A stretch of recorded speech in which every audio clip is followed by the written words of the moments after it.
Hi, I'm Natasha Visser. Welcome back at my channel. Maybe most of you know I am a pastoral counselor and a certified Live on Purpose coach. And today my pastoral side is coming out, maybe a lot these last few weeks. But we're living in hard times. And when we can't understand or when things are difficult or we have big disappointments in our lives, it's hard for us to argue or understand why we're going through all these difficult times. And I want to inspire you today by reading from God's Word. Remember to click that subscribe button if you want more of these. Now, today I'm not going to read a lot. I just want to refer you to Matthew 5 till 7. So if you feel a little bit despaired, go and read Matthew 5. Now, why do I want you to go and read this? Because this is actually the Sermon on the Mount. And I love what the Message translation says. Because it says, when it starts, it says, when Jesus saw the ministry drawing huge crowds, he climbed the hills. Those who were apprenticed to him, the committed, climbed with him. So I want to first ask you, are you committed to Jesus? Are you committed to living a life pleasing to God? Then climb the mountain with Jesus today. Go and read Matthew 5 till 7, because that's the Sermon on the Mount. And I think the Sermon on the Mount is fantastic, because if you read at the end where Jesus almost ended the sermon, he says, these words I speak to you are not incidental additions to your life. Homeowners' improvements to your standard of living. These are foundational words to build your life on. And then he continues explaining building your life house on a rock and not on the sand.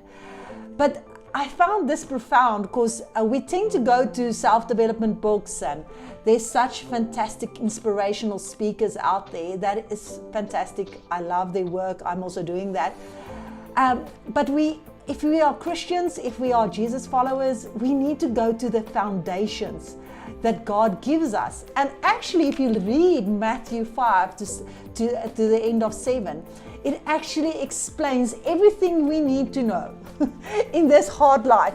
It talks about marriage, it talks about money, it talks about hardships, especially in Matthew 5. It starts with where you are blessed when you are at the end of your rope. You are blessed when you feel you're lost what is most dear to you. You are blessed when you are content with just who you are, no more, no less.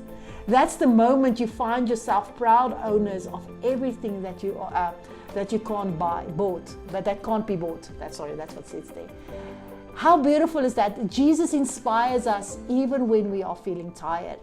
And then he says we need to be the salt and the light. And he talks about murder, and he talks about adultery, and he talks about love, your enemy. So if your boss is your enemy today, go and read Matthew 5. If you're struggling in your marriage, go and read Matthew.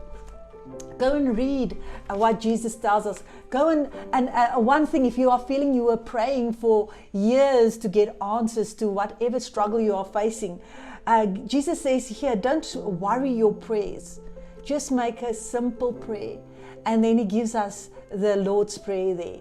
And I want to close today by reading the Lord's Prayer for you. I only have it here in the Message translation.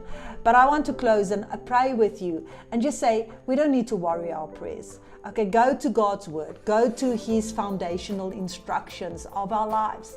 We tend to make it so complicated. God isn't so complicated. He actually gives us clear instructions. Let's follow that, and so that we have life in abundance. But let's close in prayer. Our Father in heaven, reveal who you are.